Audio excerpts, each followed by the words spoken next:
Celery. What are you making, Mommy? Guess what? Alam ko na dahil kasi ganito po. Hello, mga abe ko.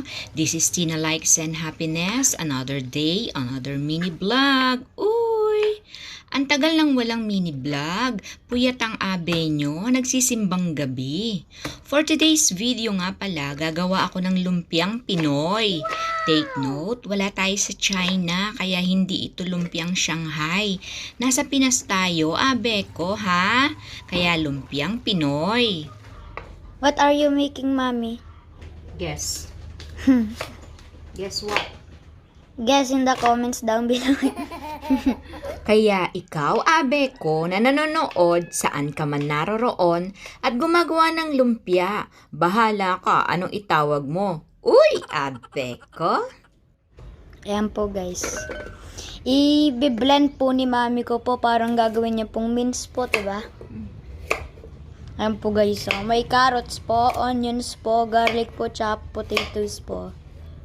Ayan po, guys. Hinihiwa na po yung celery po. Celery. Celery.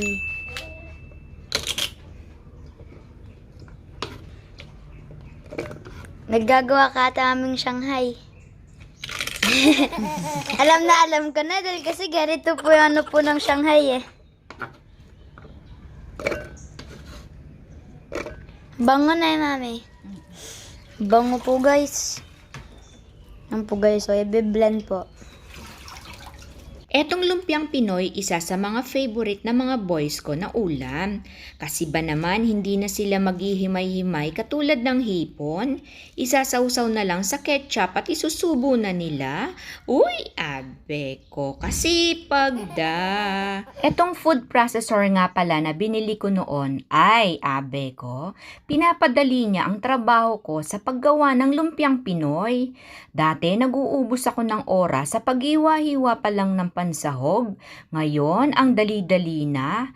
Teka lang, abe ko, tapusin mo muna ang video ko bago ka mag-Shopee checkout dyan. Uy, abe ko. Ang smooth, Mami.